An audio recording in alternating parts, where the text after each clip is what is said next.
how do you envision AI platforms integrating more closely with business strategies and executive decision-making processes? You start with a really deep understanding of how their business works and what they're trying to optimize for and solve for, and then work backwards from there to figure out, well, how can models or how can AI techniques help us do that better? I talk to chief data science officers. What they tell me in confidence and private is like all their CEO or all their board wants to hear about is GenAI, even though that's probably only going to be 20% of what's going to create value in their business. Nick, welcome to the Super Data Science Podcast. I'm delighted to have you here. Where are you calling in from today? I'm in San Francisco, and we've got a somewhat unusual, nice sunny day. Nice. Yeah. You and I were chatting just before we started recording, and I'd recently had a trip to San Francisco. And the entire time I was there, it was blue and sunny. I wouldn't say it was hot, but a half-hour drive in any direction out of San Francisco, and it was scorching. It was over 100 degrees. Yeah. Well, it's maybe a consequence of climate change. A factor, perhaps. And the El Nino or El Nina effects, I think, as well, are playing a factor in the current years. But amazing city. You and I were talking about how it's buzzing again. You know, the AI boom has kicked off a resurgence that the pandemic had kind of kicked a little bit into San Francisco and its vibrancy. But I was blown away when I was there. First thing I did when I landed, I went to a coffee shop, and every conversation that I could overhear would be, people talking about getting some software sales done, or literally pair programming, sitting there in the coffee shop, talking to somebody who's on a laptop saying, I don't think you need that kind of tensor representation here. And then, in Whole Foods, checking out my food, hearing people talking about the product that they're building and the line behind me. And everywhere I went, it was all about AI startups. So it must be really cool to be deep in the middle of that. Yeah, it's back, and well, it's particularly nice for me to see. I grew up in San Francisco. I'm a sort of a rare San Francisco native, although I spent some time on the East Coast before I moved back here. And there was a lot of talk of San Francisco's demise a few years ago, and it did get a little rough post-pandemic, but it's back, and there are lines out the door at the good coffee shops, and the train stations are busy in the morning, and like you said, you walk into a coffee shop and everyone's got some kind of IDE up on their laptop, and if it's not Java or Python or whatever, it's something more basic. But yeah, I see lots of text editors and not a lot of web browsing. It's super cool. I am committed to spending more time around there because of how inspiring it was, for sure. Now, we didn't meet on the West Coast. We met on the East Coast. We met at the NYU, the New York University AI Masterclass. So Jepson Taylor, formerly Ben Taylor, who has been probably the guest that we've had most often on this show of anyone. With a special jacket. Exactly. We gave him like a Super Bowl ring for each appearance. So he's really blinged out now walking around. So I hosted a panel on AI at this AI masterclass. There were a lot of great guests on that panel. Daniel Hume was another one of them. He was actually just recently in an episode, number 807, a couple of weeks ago on this show. And yeah, now we've got you. Really excited to have you here. Let's dig right into what you're doing at Domino Data Labs, where you're co-founder and CEO. So the Domino Data Lab promotes a unified and open platform for AI. It emphasizes end-to-end models and data science lifecycle management, as well as ML ops automation. That's a lot of different things going on.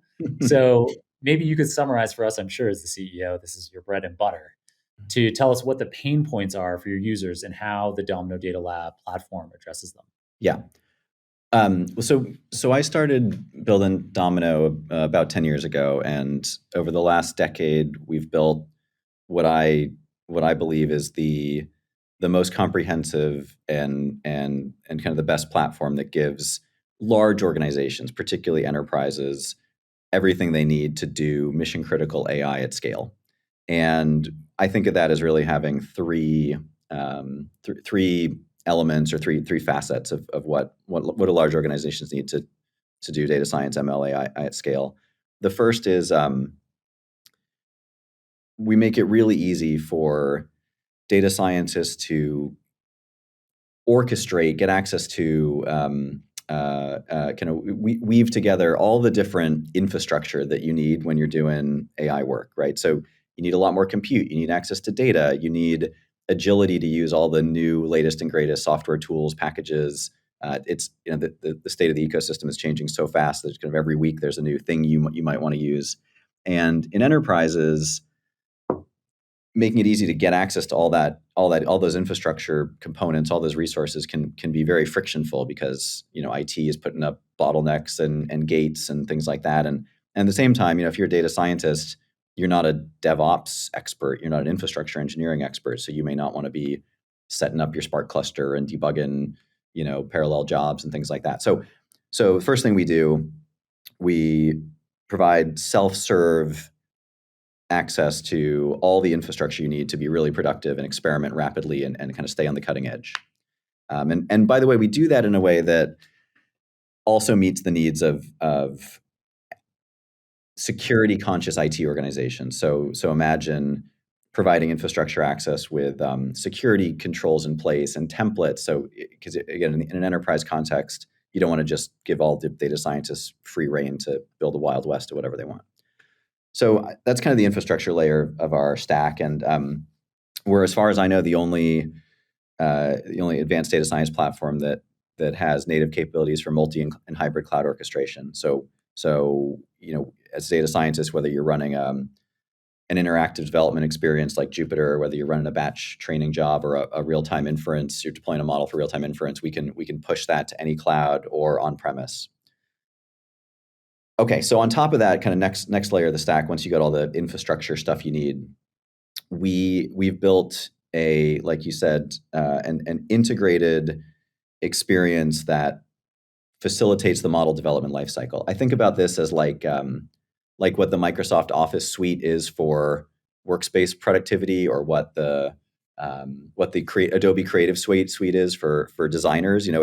It's all the tools you need to go through your workflow, your productivity apps.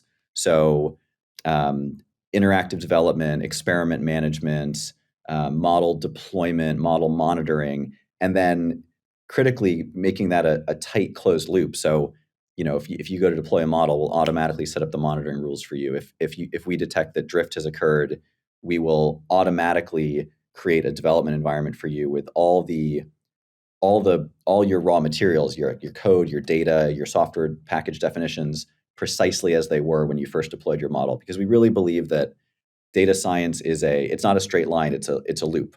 And the most effective organizations are the ones that speed up this iterative development lifecycle. So it's not just deploy a model, it's deploy it, monitor it, and then continuously improve. So we think a lot about how do we streamline the process, the workflow for data scientists as they go through that whole iterative, continuously improving model development lifecycle.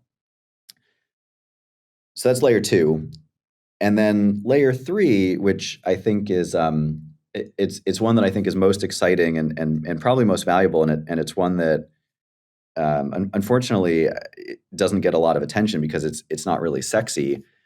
It is creating the system of record for data science work and artifacts. So the models that you deploy, the history of experiments that you've done, the projects you've tried, keeping that all in one place. So there's a single source of truth, and so that organizations can find and build on past work instead of reinventing the wheel, and that organizations can have standards and consistent ways of working. And let me just unpack that for a little bit. I was talking to an SVP of data science at a big media company a couple weeks ago, and he said, his is the only team in the whole company that can onboard a new team member in 24 hours, and that has been critical to them accelerating their productivity, increasing their productivity. He said they're doing over the last couple of years, they've seen a 6x improvement in the throughput or the productivity of his data science organization. And he attributed that largely to the ability to reuse past work and stop reinventing the wheel all the time. So, a new person joins the team, they're ready to go with, hey, here's how we do a project, here's the life cycle, here's how you access your data. We give you access to the platform, everything you need is at your fingertips, ready to go. You don't have to go hunt around and ask people and find wikis and have people send you connection strings or whatever. So I know there's a really long answer, but I thought it'd be good to set the stage a little bit. So the way we see the world is what enterprises need to scale mission critical AI, self-serve access to governed flexible infrastructure, great productivity suite to streamline the life cycle of working through the model development life cycle for data scientists, and then the system of record that helps organizations build on past work instead of continuously reinventing the wheel. Sometimes we have people talk for like half an hour without giving me a chance to say anything at all. So that wasn't the longest All answer right. ever, and makes perfect sense. You also did my job for me at the end there by summarizing what you said there. So the idea in general being the Domino Data Lab is comprehensive in your thoughts, unbelievably as the CEO, the best Shocking, platform right? for I mission know. critical AI at scale, particularly for large enterprises. And you talked about those three layers. You just summarized them, but that infrastructure layer. So I'm guessing that allows us to. Did you even say it would allow me to do something in something like a Jupyter notebook environment, where it's more like a scripting environment, and push that easily into production code? That's kind of what the infrastructure layer allows. I think of that more as that middle layer, the model development lifecycle productivity suite. But Gotcha. the way they work together is, if you want a Jupyter environment, we give you there's a UI. Think of it as like a palette where you get to pick your different tools. You're not limited to Jupyter. You can say, maybe I want Jupyter, maybe I want Jupyter Lab, maybe I want RStudio. So we built a tool agnostic platform. We really believe the ecosystem, especially the open source ecosystem, is going to always be the best source of innovation. We don't want to build our own IDE. I think data scientists want flexibility, and I think it's really a mistake for vendors to try to box a data scientist into using a particular tool or framework. But we let you say, okay, I want Jupyter Lab, I want RStudio, we support, I'll call them legacy analytics applications like MATLAB or SAS. And then you can say, and this is where the infrastructure piece comes in, you can say, well, where do I want to run that? I want to run that on a giant GPU box in AWS, or I want to run that on my NVIDIA DGX SuperPod that I've got on premise. Or, I don't need GPUs, but I need a ton of memory. Give me half a terabyte of memory, and we'll spin that up for you and link in your Jupyter notebook, and you get the self-serve provision dev environment right at your fingertips. You touched on something else, John, that I just highlight. We are focused on what we think of as a code first approach to data science. So the data scientists working in Domino they are writing code. It could be Python, it could be R, it could be MATLAB, it could be SAS, but it could be Scala. But we really believe that the highest value, highest impact applications of AI are not going to be drag and drop, point and click, commoditized. They are going to take the flexibility that you get with coding. This episode of Super Data Science is brought to you by AWS Trainium and Inferentia, the ideal accelerators for generative AI. AWS Trainium and Inferentia chips are purpose-built by AWS to train and deploy large-scale models. Whether you are building with large language models or latent diffusion models, you no longer have to choose between optimizing performance or lowering costs. Learn more about how you can save up to 50% on training costs and up to 40% on inference costs with these high-performance accelerators. We have all the links for getting started right away in the show notes. Awesome. Now back to our show.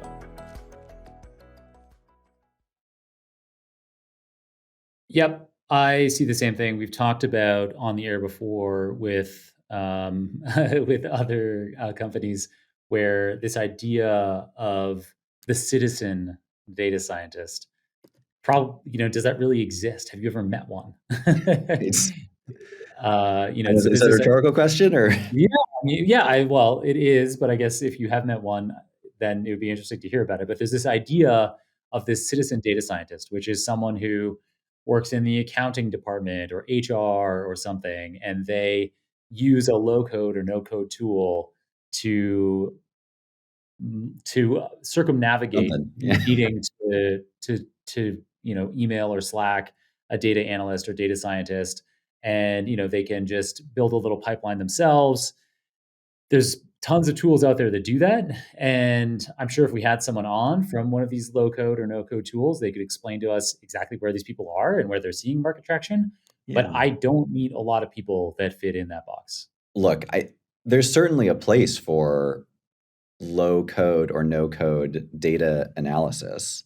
I think that those sorts of tools are great for ETL. They're probably great for some BI.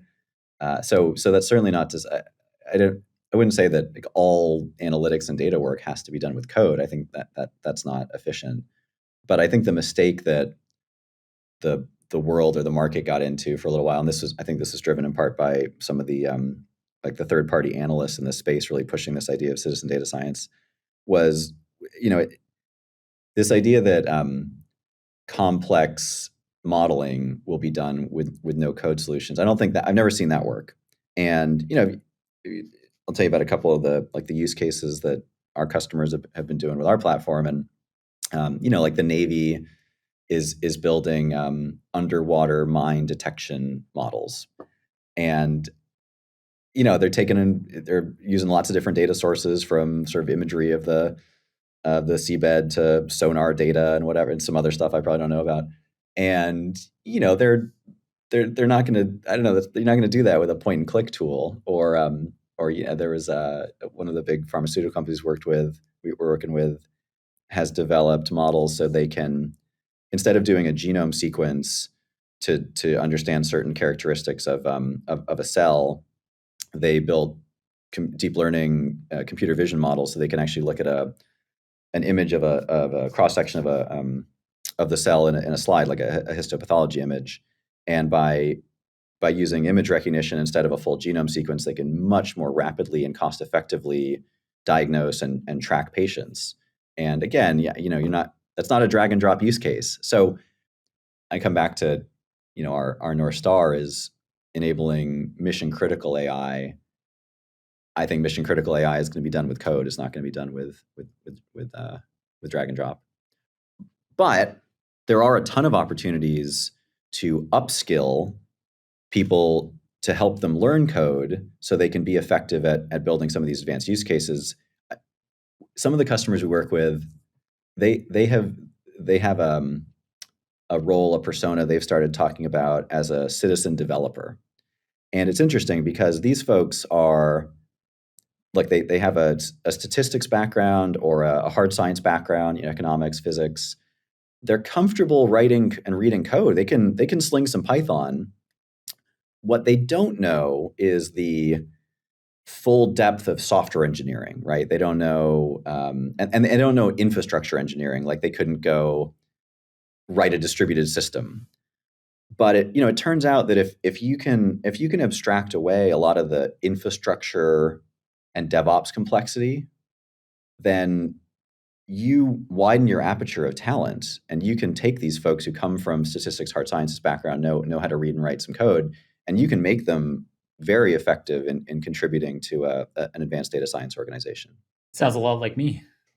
Yeah, what was your background? Sorry, I don't know. I should know. No, I mean, so I did a PhD in neuroscience, Okay. and in that, uh, taught myself machine learning and statistical computing in order to be able to analyze large data sets in genomics and brain imaging. Yeah. But I've never taken a computer science course. Yeah, and you probably I don't know how old you are, so I'm going to guess you probably hated if you had to deal with like configuring your distributed jobs to work with an MPI framework, or getting the compiler flags right to make sure the BLAS packages in your Unix environment were optimized. So if you were dealing with that, that's not what you should be dealing with. It's interesting. I think part of what made me so well suited to doing that work as a neuroscientist was that I actually didn't mind that much. Is that, All right, all right. like there's something really satisfying about being able to. So, I mean, what attracted me to machine learning and statistical computing, as opposed to say growing tissue cultures in a lab or genetically modifying mice, is that you got typically instant feedback. You knew if something worked, you could examine, and so, futzing around with different arguments, it's cool that you know BLAS. That's something I haven't thought about in a while, but, I didn't mind that so much. I think it's for me, it's something not about disposition, just more about that you can't be expert at everything, Yeah, and yeah, so if I have the opportunity to learn more about a transformer architecture or an LLM, or how I could be doing ML ops, we have lots of ML ops episodes on the show. There's things about it that are interesting, but I'm going to skew towards learning more about models and how they work. Because that's, I don't know, for whatever reason, that's the thing that's always fascinated me the most about this is modeling data. And so the more that things like ML ops, the kind of infrastructure layer that you're describing as your first of three layers at Domino Data Lab, that's, something that I'm delighted to have yeah. automated for me.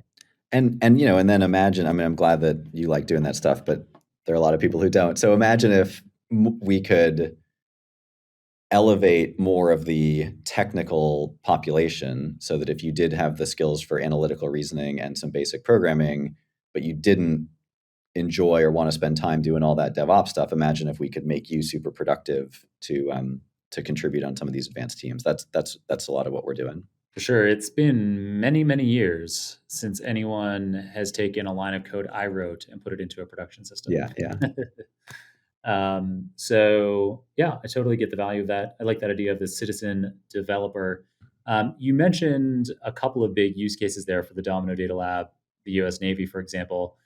Do you have any other kinds of big logos that you'd like to tell us about, or any particular kinds of use cases maybe that shows the breadth of how big enterprises are using your platform? yeah. So if you come back to this idea of we're focused on enabling mission critical AI.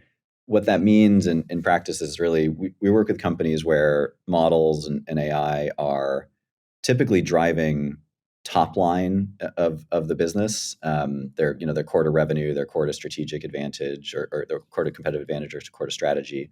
And so in practice, that means we work largely with financial services organizations, banks, insurance companies, asset managers.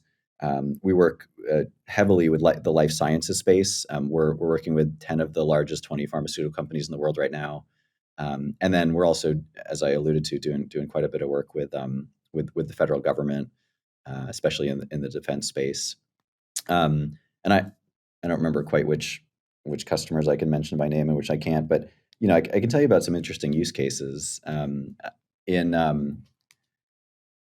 in pharma and life sciences, I mentioned this image processing use case, but there's also a lot of work happening throughout the full R&D life cycle. So early stage, we're working with some companies that are doing molecular compound synthesis and molecular compound design. If you can accelerate identification of promising compounds, that can sort of jumpstart the whole process of developing new drugs.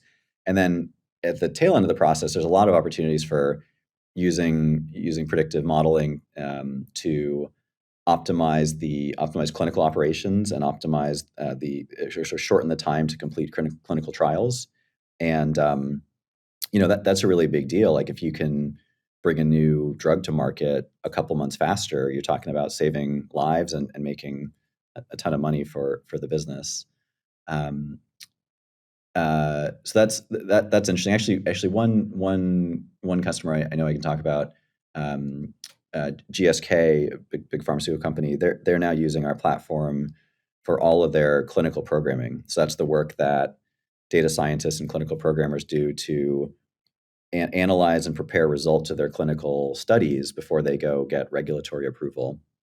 And I think that's interesting because that's not Gen AI, which I know everyone's talking. It's all anyone ever talks about right now is Gen AI. But I think we also got to remember there's a lot of incredibly high value data science that is not generative AI, and I still think that that kind of traditional machine learning and even in a lot of cases traditional statistics is still a lot of the workhorse for some of the highest value models that a lot of companies are using. So those are some examples in life sciences. In insurance, I mean, obviously modeling is the core of an insurance company's business, right? Like, how do you assess risk and price policies? That is a modeling question, and and so the better you can do that, the better you can make your prices more competitive, the better you can attract customers. So the better you can manage your own sort of portfolio of risk. And so we have customers who are using kind of novel ways of assessing risk and pricing risk and simulating risk and things like that. But then also with insurance, there are like interesting improvements to customer experience. Like if you get into a car accident, it's a really terrible process to go make a claim, have a claims adjuster come out and like look at the damage on your vehicle or whatever.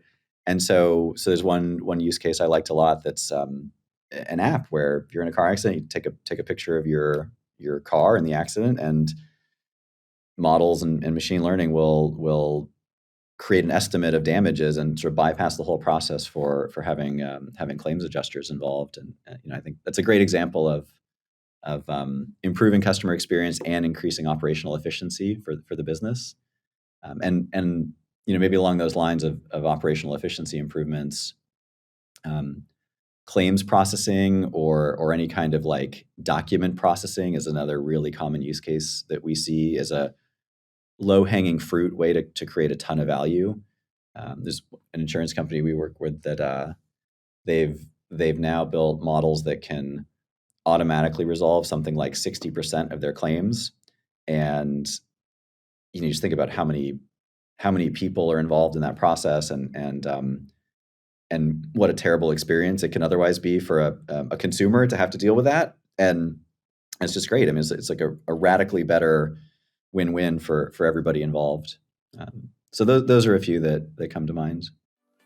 Do you ever feel isolated, surrounded by people who don't share your enthusiasm for data science and technology? Do you wish to connect with more like-minded individuals? Well, look no further. Super Data Science Community is the perfect place to connect, interact, and exchange ideas with over 600 professionals in data science, machine learning, and AI. In addition to networking, you can get direct support for your career through the mentoring program where experienced members help beginners navigate. Whether you're looking to learn, collaborate, or advance your career, our community is here to help you succeed. Join Kirill, Adlan, and myself, and hundreds of other members who connect daily. Start your free 14-day trial today at superdatascience.com and become a part of the community. Yeah, those were great. I'd like to reiterate my support for the statement that there's a lot of AI out there or a lot of modeling out there that provides value beyond generative AI. It's interesting how in the past few years, there have been these mind blowing improvements in generative AI capabilities that are headline grabbing. But down on the ground, the vast majority of automated applications where we're using data to do some kind of modeling and automate something that is rarely generative AI based. Yeah. Um, it allows us. There's cool things around. Okay, now I can have a natural language interface to something that I didn't have before. It's kind of the main use case. But then you also see people tack that into every product, and I don't need that in every product. I use this thing called Whoop, which is a heart rate monitor and like sleep detector that I wear on my wrist all the time. And the Whoop added in, I don't know, 6 months ago, this chat functionality where I can talk in the app and get advice like exercise advice, and you just never do. It'd be interesting to know if there are like kind of power users of that where you're chatting to your heart rate monitor app and getting advice on what you could be doing with exercise. Like, I don't know. I mean, there's probably somebody out there, but it's not a huge value add for probably most users. It's probably a very small percentage that use it a relatively small amount of the time. Totally. And you layer onto that like we still haven't solved the hallucination problem, and you layer onto that the costs on the back end of LLM inference, and like there's a lot of hype, and there's still a lot of nonsense around Gen AI, I think. And you know, my hope is that the this massive extra amount of attention now that the whole world has on AI will will help like elevate the more traditional data science ML use cases. But my worry is that it drowns it all out. And honestly, the direction I see more likely right now is the latter, that like the drowning it out. Because I talk to chief data science officers, chief analytics officers, and what they tell me in confidence in private is like all their CEO or all their board wants to hear about is Gen AI, even though that's probably only going to be 20% of what's going to create value in their business. Um, so it's yeah. Another problem that it's created is because for, the kind of natural language in, natural language out experience that anyone now can access, including executives at your company, they get this magical feeling experience with that conversation. And then so they make what seems like a very obvious, safe leap that now AI can kind of just do anything automatically, where it requires, I mean, to build something like GPT-4o or Google Gemini, we're talking about hundreds of millions of dollars at a minimum to train something that kind of has that magical capability. And there are clever ways, maybe again, if we're talking about some kind of natural language interface, you don't necessarily need to be developing or fine tuning LLMs yourself. You can be using an open source LLM, like today at the time of recording with you and me here. Llama 3.1 was released. Their 400 billion plus parameter model is supposed to be competitive with the big foundation models like Claude 3.5 Sonnet and GPT-4o. Um, but yeah, obviously that kind of huge model is going to be extremely expensive to run on your own infrastructure. So you're probably, for most use cases, you're going to be better off calling a proprietary API anyway, because it's going to be so much cheaper. But the point that I'm kind of drifting away from here is that Gen AI, like you're saying, it's possible that all of this attention on Gen AI will mean that kind of all aspects of AI will be elevated, but it risks, like you said, kind of drowning out all the other kinds of data automation. And there's so many different kinds of approaches that could be appropriate in a particular circumstance. Bayesian statistical approaches, all the kinds of frequentist modeling that we could be doing, simple regression models. There's so many ways that very simple data modeling could be exactly what you need.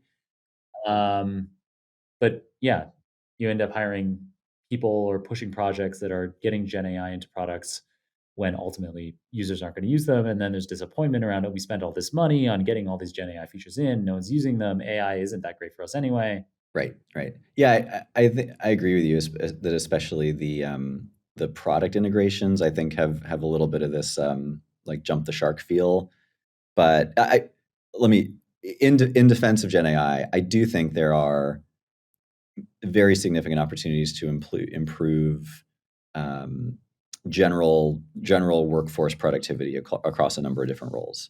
And that's exciting, and I understand why that's exciting and compelling to business leaders as well. Especially in an era of higher interest rates and things like that. It's great to be able to make a bunch of internal efficiency improvements. But I guess I haven't seen yet the Gen AI use cases that drive like a step change, like an order of magnitude of value through, unlocking some kind of new innovation or radical transformation. Yes, you were talking earlier about, we were talking about citizen data scientists, citizen developers, more like, yes, the kinds of visual tools, low code or no code tools could end up being helpful. I'm sure there's lots of scenarios where that is exactly what people need. Maybe it makes it easier for people to quickly see how a system is working. I can see lots of use cases for that kind of low code, no code kind of tool. But I think even more transformative is what you just described around the way that generative AI makes it so easy for me as somebody who doesn't know a lot about computer science or ML ops, being able to have some code and have Google Gemini in my Colab notebook be giving me advice on what I'm doing, or GitHub Copilot is probably the most popular example of this kind of tool. It's wild.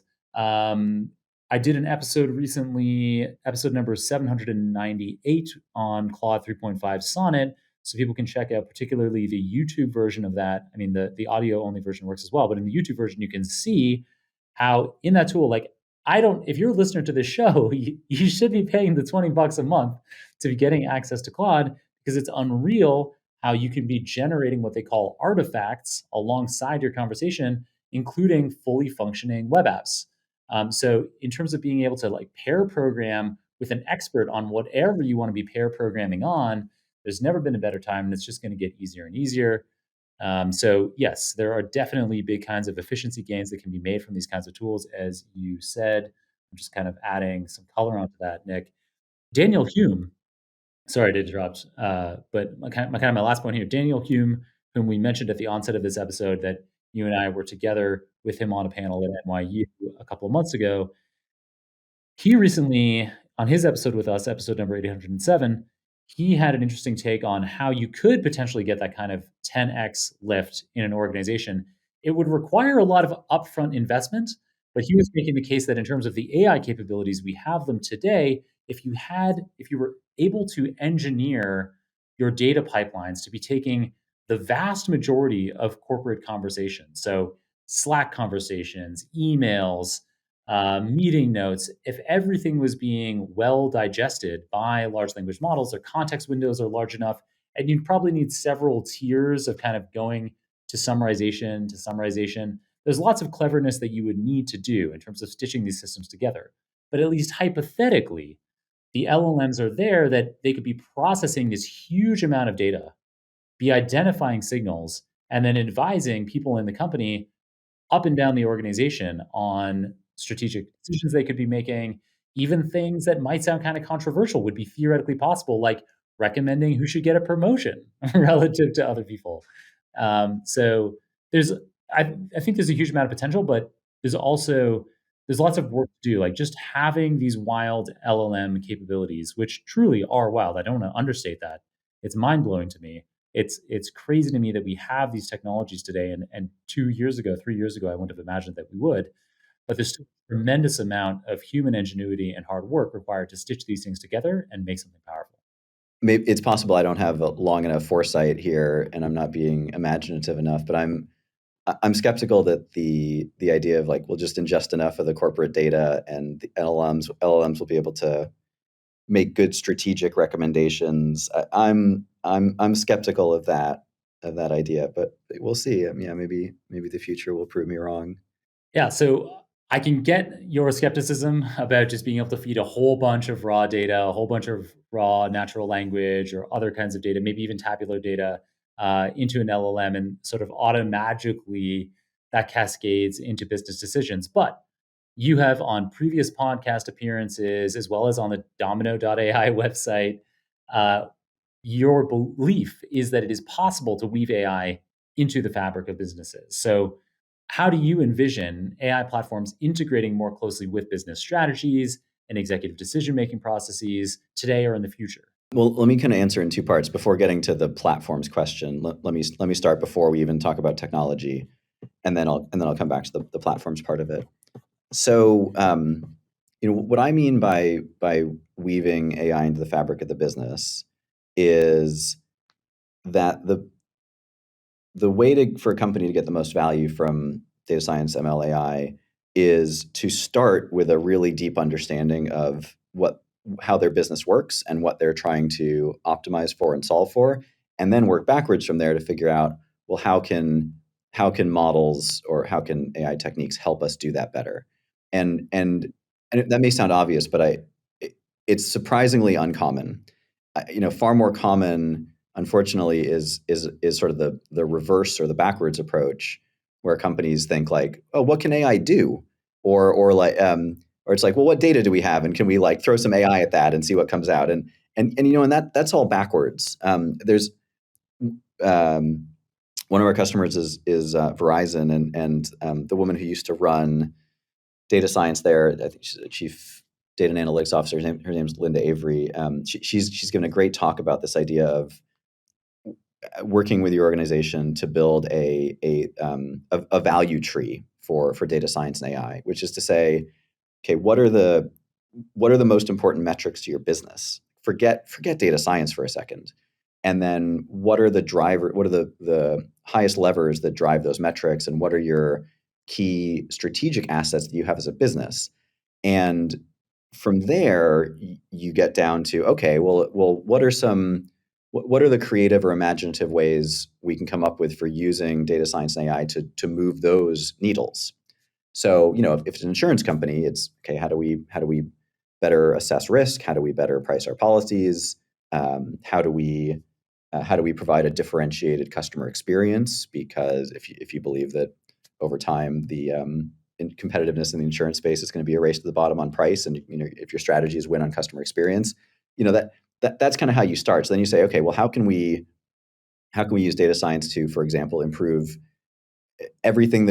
all of our touch points with customers and give customers the best possible customer experience.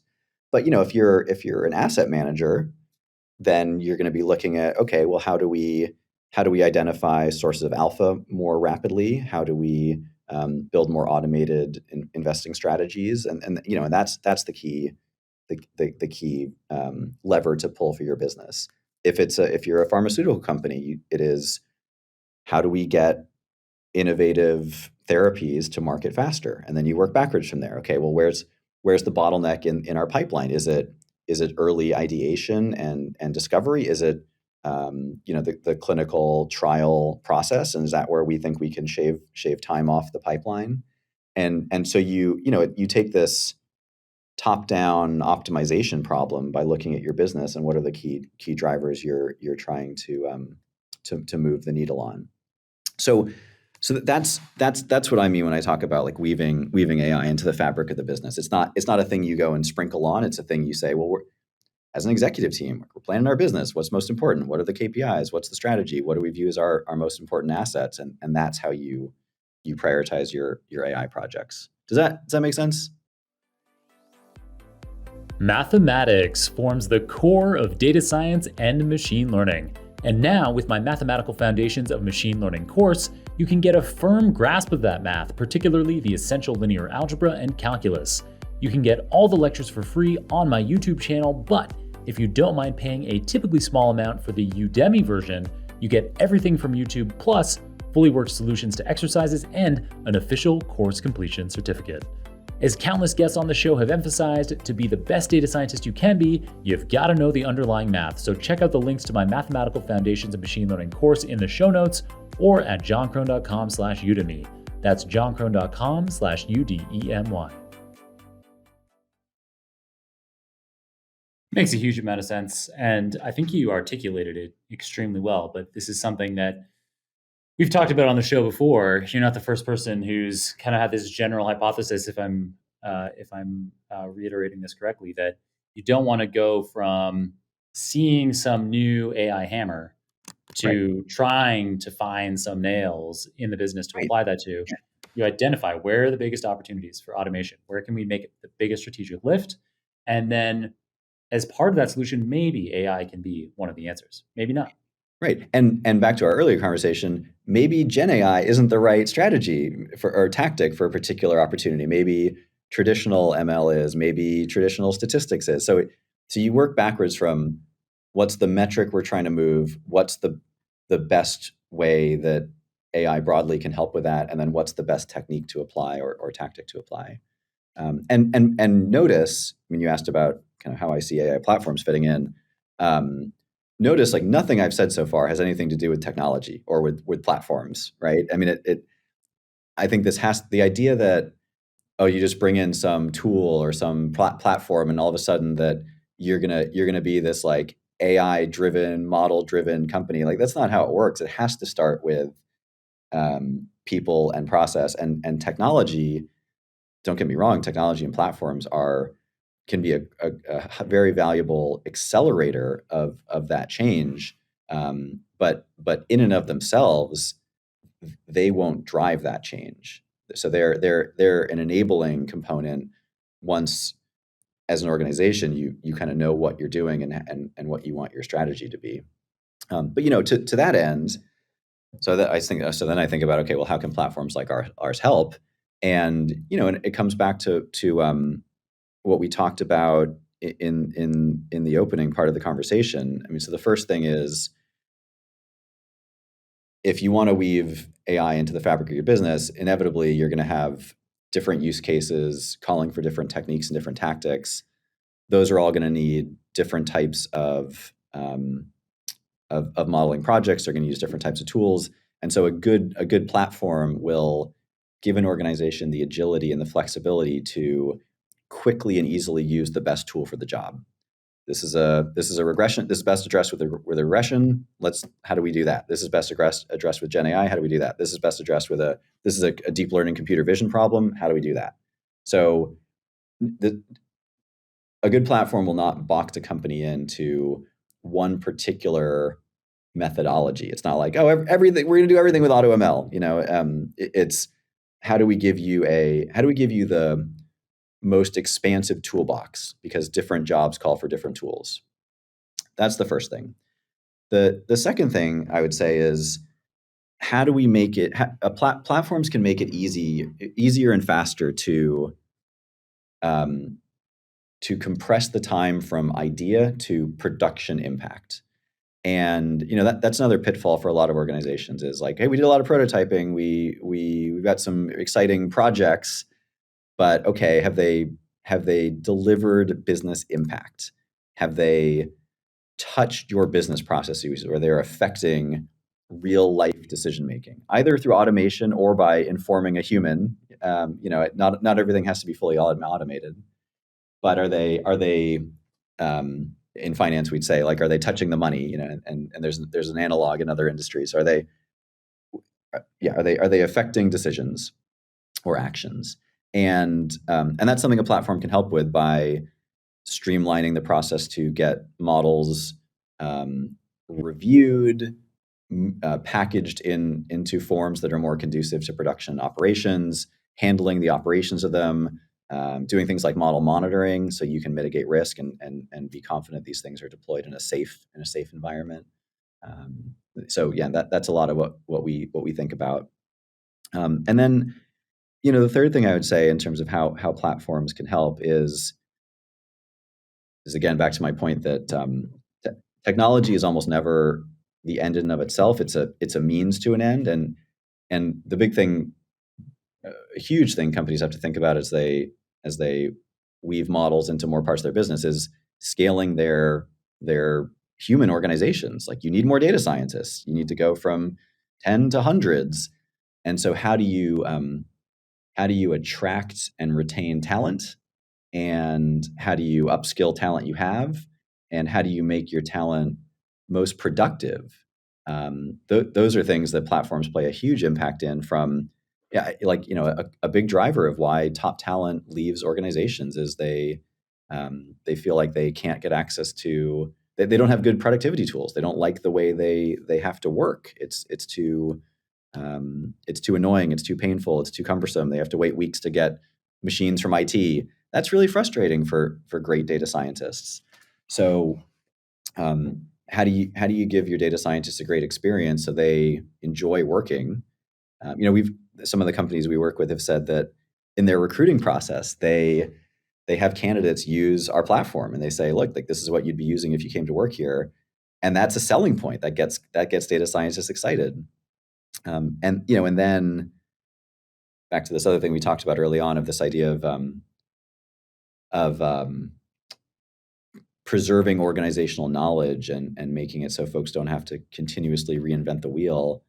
It's a massive productivity drain if every time you hire more people, or someone leaves your company, you lose institutional knowledge, and new folks who are joining take 3 months to ramp up because they're reinventing a bunch of stuff. So, as you scale your data science organization, which is critical to delivering more models, having more throughput, addressing more use cases in your business, how do you make your talent more scalable? So when I talk about scalability, I'm not talking about the computers. It's not like how many GPUs are you running? I mean, how can you scale your data science organization efficiently? And that's another big role that a platform can play. When does a company realize that they need a unified AI platform like this? Like, how big does a company need to get? You must have this kind of experience where, you talked about how Domino, for example, is best suited or can make the biggest impact with large enterprises. When do you realize that, you need to make that jump, that it's worth the investment to integrating a tool like this into your business? For in our experience, this is going to sound like a weirdly precise answer, but like in our experience, it's like around 20 people.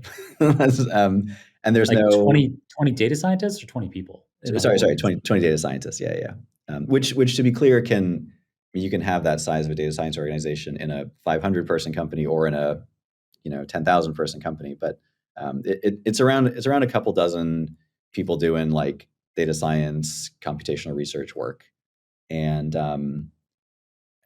that's like an empirical answer, not a first principles derived answer. But in our experience, that just tends to be where somebody like at that point you have someone who's like responsible for the data scientist who is thinking is thinking for looking at all from an altitude and thinking with a certain level of um, conceptual perspective to think about like how do I make this work better and how is my machine working, and as opposed to just having strong strong data scientists running around. So you kind of have someone who's thinking about the organization, and then you're at a scale where like you start to have people duplicating work and you start to notice a lot of inconsistency, or like everyone's got their own AMI that they've set up for their AWS usage for how they like to do their work, and they all have different packages installed, and now you're noticing it's hard for people to share work, and like that's when this need for, hey, we need some standardization, we need some consistency, that's when it sort of kicks in. Nice. That makes a lot of sense. And it's nice to have a weirdly specific number like 20 to work with. It's great to have that kind of benchmark. Gives us a great soundbite too for clips. Right. Nice. Back in 2016, in an event hosted by Matt Turk of First Mark Capital, not First Matt Capital. Matt Turk of First Mark Capital. He's a really well-known individual in the AI space, particularly at the intersection of AI and VC, around fostering and classifying tech companies in the ecosystem. And so, back in that event in 2016, 8 years ago, regarding senior level management thinking about silver bullet technologies, you said technology itself is not a solution, and that people, process, and technology must work together. So, in the past 8 years, there's been huge transformations in AI and data technologies. Generative AI being the latest example. So, there's been a lot of maturity in the past 8 years. Do you think that people and processes have kept up with what the tech can do? And do you have guidance on what could support a cultural shift? If Mm. Gosh, it's quite the throwback there. Well, and first of all, I mean, we should all appreciate Matt Turk's prescience, who he started building the what did he call it? What's he called? The sort of the data and AI landscape chart yeah, back almost 10 years ago, and back then it was just a couple products and that whole thing, and now it's, I don't know, you gotta print it up on print it out on a scale to fill a wall to be able to see it. So yeah, he was certainly ahead of the curve in spotting where all this was going. Um, so I say all that just to kind of stall as I think about an answer to your question. Um, first, I continue to strongly believe what I said, that like technology, no piece of technology is a panacea or a silver bullet. And I think if anything, the last 8 years have demonstrated that in how rapidly the state of the art has changed. Um, with the state of the art LLMs, there's like a new one every 3 months now. But like you said earlier, even 3 years ago, people weren't talking. Only in small circles were people talking about generative AI. So we went from like data science to deep learning to generative AI, and anyone who brought in like I said, anyone who went like all in on AutoML, 5 years ago is now realizing, hey, actually, that's not everything that we need to do. But you look at some of the other technologies, like, I mean, this is going back before 8 years, but we can probably all remember when Hadoop was like the thing for doing large scale data queries and analytics, and okay, that got blown away by Spark, and now I think Spark is a lot less performant than like Ray, and there'll be some new successor to that in another couple years. So, so my point at the time was like, there's always a next thing.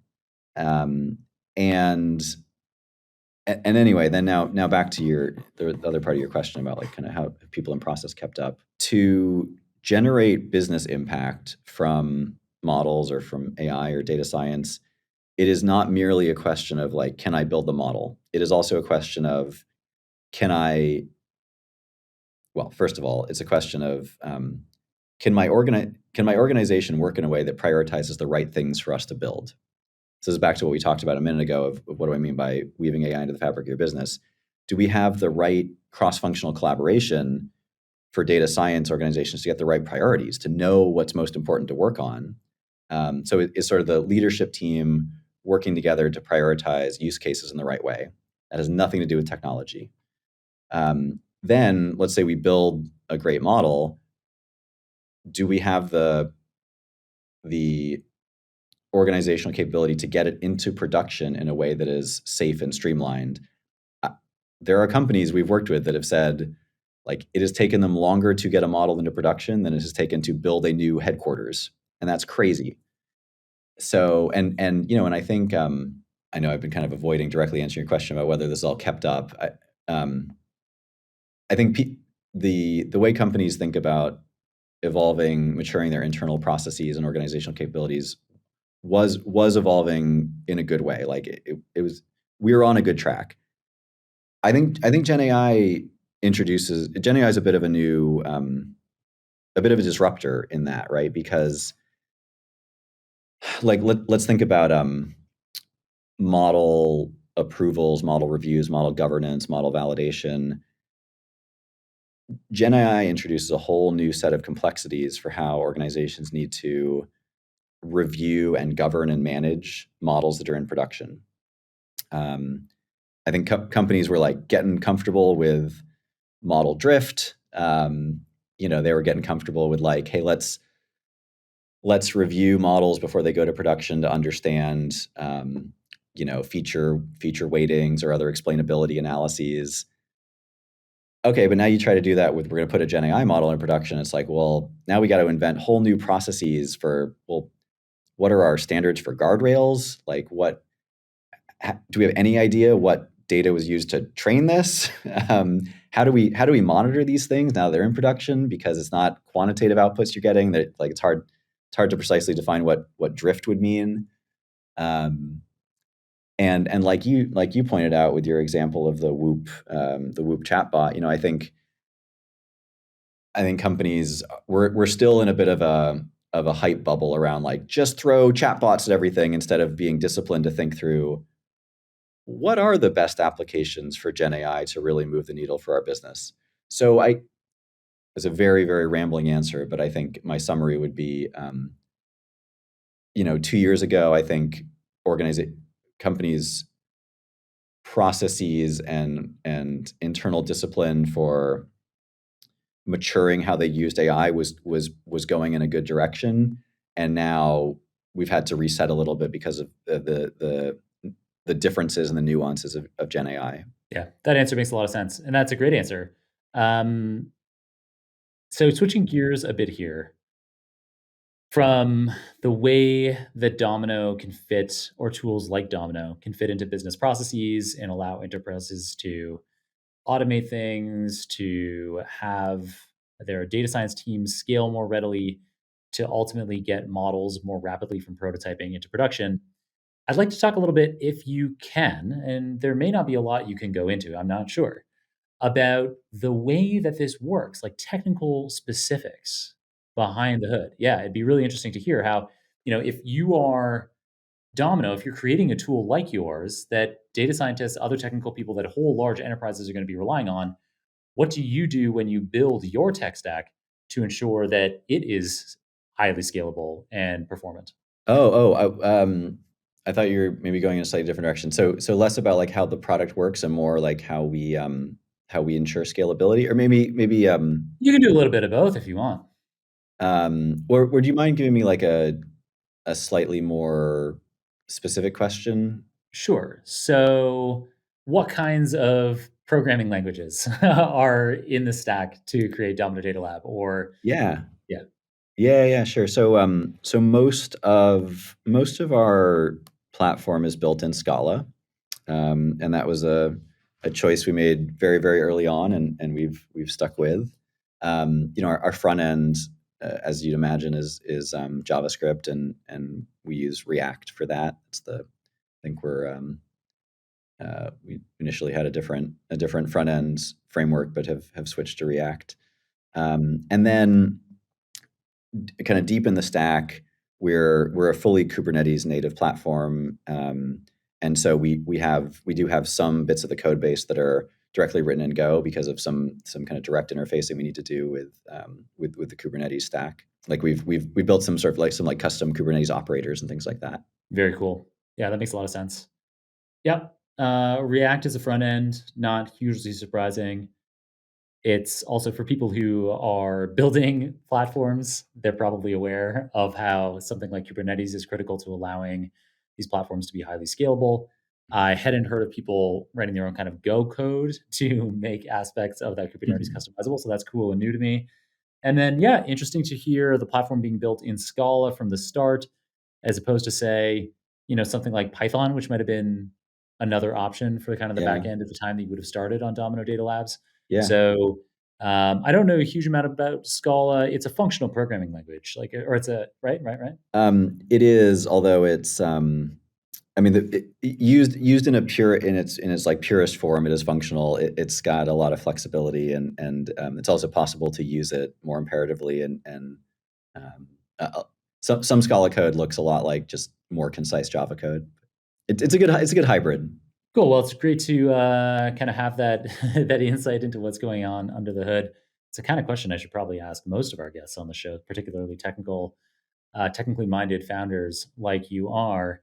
And speaking of founding, yeah, go ahead. Well, in full disclosure, I mean, I haven't touched a line of code in probably 6 years or something, and pretty early on, I stopped being allowed from writing too much code because I wasn't a good enough engineer. So No, I understand that completely. I'm in exactly the same boat, but you do have a computer science master's from Harvard, and you spent 7 years as a senior application technologist at Bridgewater. So, that's what I mean by like technically minded. I don't necessarily mean pushing production code, but you have awareness of these kinds of things, no doubt, in these kinds of big strategic technology decisions that get made in your company. So speaking of that journey a little bit, what caused you to make that jump? Because if I am reading this correctly, and I'm just going off your LinkedIn profile, so you and you know more than me, but it looks like from there that you went from doing undergrad at Harvard in computer science, master's at Harvard in computer science, right into working at Bridgewater Associates for that 7 years and working as a technologist there, and then uh, looks like about a year after leaving Bridgewater, you co-founded Domino Data Labs and have been CEO of that company since, which is coming on a dozen years now. And so that could be, if if that information is kind of complete information, that is making that kind of big leap from employee, safe W-2 employee at a super successful, globally renowned brand, and then making that jump to co-founding a company, you couldn't have expected that you'd have the success that you would have. There's always that hope as a founder, but you're in the top percentile kind of thing of tech co-founders and the success that you've had. So what drove you in that initial instance to make that big leap? And was it scary, or has it always kind of felt just like the right thing? yeah, I'm trying to put myself back in the headspace I was in back then. Well, so what drove me initially was really two things, and one was more extrinsic, and one was more intrinsic. the extrinsic one is I mean, it's so cliche, but I wanted to feel like I was having a bigger impact on the world, rather than sort of being at one company and helping that company. I really wanted to do something that I felt would help more organizations with sort of more at a bigger scale.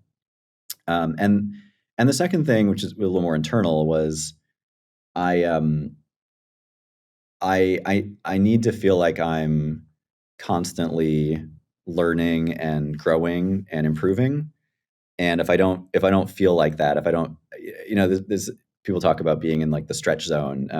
This feeling of like you're you're almost drowning, but you just got your head above water, but then you finally figure it out, and then you're on to the next challenge. I needed to feel that, and I got to a point where I felt like I was my own kind of personal growth was stagnating a little bit, and in retrospect, yeah, I think it was scary to make the leap, and as a result of being scared to make the leap, I probably waited a little longer than I should have. Like I probably put off making the leap for I don't know, maybe a year after I like really knew I wanted to do it. Um, but what sort of finally pushed me to do it was this fear of future regret. Like like all human beings, I sort of like felt myself getting older. As I was getting older, I felt myself getting more risk averse, not less. And so I had this moment of projecting my life like 10 years forward and thinking, well, gosh, if I didn't make a change now, I might end up in a situation where I was so comfortable and so used to what I would been doing that I would have just been stuck there forever. So that yeah, that was sort of the moment where I was like, okay, well, there's never going to be a better time to do something different or try something different. And Yeah, I mean, in the early days, I have two co-founders, and we'd all work together at Bridgewater, and um, like you said, we didn't we didn't know how at the time how big what we were doing was going to be. We were just very focused on making product that data scientists would love to use, and that was our North Star. And so we spent a ton of time sitting with data scientists, working with them, and we were just we were focused on what's going to make your life better, and that guided how we iterated on the product in the early days, and then I think we got somewhat lucky with the timing of like how data science took off, and then how it turned into ML, and now of course AI. So always a Nice. bit of Yeah. Congrats. Do you have one tip for our listeners on how they might be able to recapitulate the kind of success you've had? If they're looking to create their own startup or maybe recently have, what can they do to try to have the kind of tremendous success that Domino's had? well, I think it's cliche. I'm certainly not the only one to say this, but for me, it really is about just focus on customers, focus on creating value for the customer. If you put the customer first, then the rest, the good stuff will follow. It is a cliche, but a valuable one. The other one that I thought you might go for once you started saying that sentence was it's all about building the right team. That happens next in my experience. Yeah, that's the next phase. Yeah, put the customer first. Love it. So awesome. Thank you for this amazing interview, Nick. Before I let you go, I always ask my guests for a book recommendation. Do you have one for us today? Yeah. So, well, it's been a long time since I've read it, but it's one of my all time favorite books. It's called The Lessons of History, and it's nonfiction. And the story behind it, which I is amazing. So I'll just tell the quick story. It's written by a husband and wife historian pair, and Will and Ariel Durant, I think, are their names. And they spent like their whole career teaching history, and they wrote a multi-volume encyclopedia of like the entirety of mostly Western civilization history. And I don't know, it's like 8 volumes, and like thousands of pages. And then as they got toward the end of their career, I think they were like in their 70s. They wrote this book called The Lessons of History. It's 100 pages, and it's like their synthesis of everything they have learned and ever written, boiled down to just the essence of of these core recurring patterns that they noticed across centuries and different civilizations. And it's the signal to noise ratio in the book is like unlike anything I've ever seen. It's just every word is rich. So yeah, that'd be my recommendation. Nice. Very cool. And you've been an amazing guest. We've learned a ton from you. How can listeners follow you and hear your thoughts after this episode?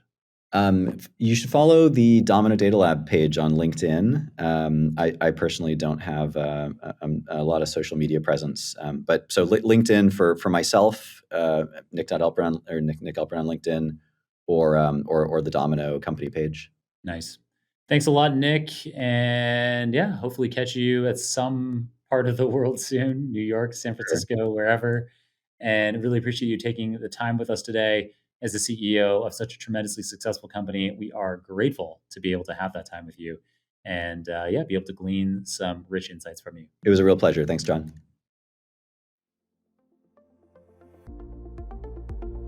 What a great episode. In it, Nick filled us in on how at around 20 data scientists, it becomes worthwhile to integrate a comprehensive platform like Domino for mission-critical AI, how starting with business problems and devising AI solutions only where necessary is more likely to lead to commercial success than trying to apply new AI hammers to any nail you can find, how using Scala instead of Python, as well as Kubernetes with customized Go components for their backend, has allowed the Domino platform to be so performant, and how putting the customer first has allowed Nick to develop a wildly successful data science startup on his first attempt.